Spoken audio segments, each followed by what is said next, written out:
वसई विरार शहर महानगरपालिकेचे सहाय्यक आयुक्त मोहन संखे यांना पालिकेने निलंबित केलेले आहे। पालिका अधिकाऱ्यांनी फोनवर आम्हाला ही माहिती दिली, परंतु अधिकृत पत्र देण्यासाठी पालिका अद्यापही तयार नाही। तर दुसरीकडे मोहन संखे यांनी कोट्यावधी माया जमवल्याचं समोर आलेलं आहे। आगाशी गावात राहणारे महेश भोर यांनी आम्हाला माहिती दिली की मोहन संखे यांचे मुंबईला 8 ते 10 फ्लॅट आहेत। एवढा पैसा आला कुठून?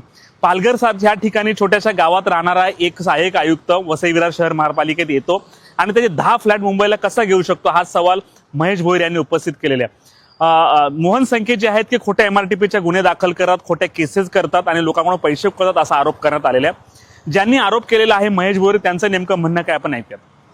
सर्वप्रथम HP लाईफ यांचे मी आभार मानतो, कारण खूप मोठा अधिकारी, वसई विरार महानगरपालिकेचा खूप मोठा अधिकारी मोहन संखे आज गळाला लागलेला आहे आणि तो निलंबित झालेला आहे। हे HP लाईफचं खूप मोठं यश म्हणावं लागेल, कारण हा मोहन संखे जर मोहन संखेच्या बाबतीत जर म्हणायचं असेल तर हा खूप जुना अधिकारी, महानगरपालिकेच्या अगोदर नगरपालिका असेल, त्या अगोदर पंचायत असेल, तर हा खूप जुना अधिकारी होता। आणि हा अधिकारी जो आहे, हा अधिकारी एक भ्रष्ट अधिकारी म्हणून त्याचा इतिहास आहे। आणि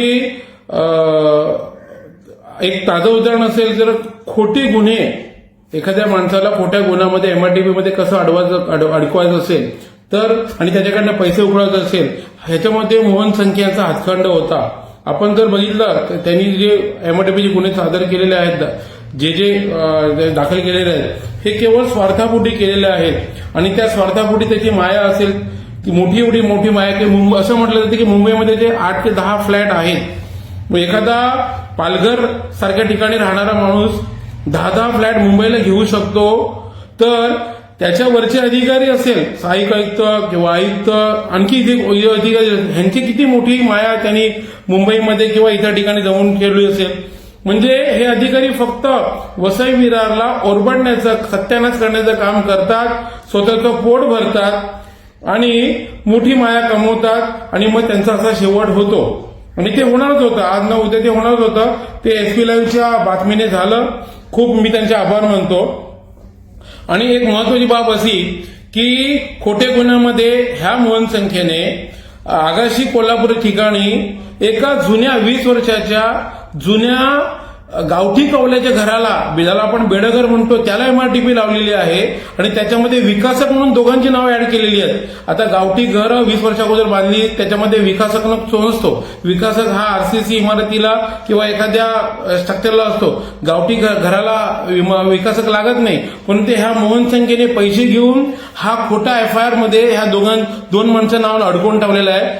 आणि त्याच्यामध्ये ऍडिशनल 80 वयाच्या, 90 वर्षाच्या, 70 वर्षाच्या शेतकऱ्यांना त्याच्यामध्ये FIR मध्ये त्यांची नावं आहेत। मी तर म्हणेन का त्यांचे शाप या मोहन संख्येला लागले आणि मोहन संख्या आज निलंबित झाला।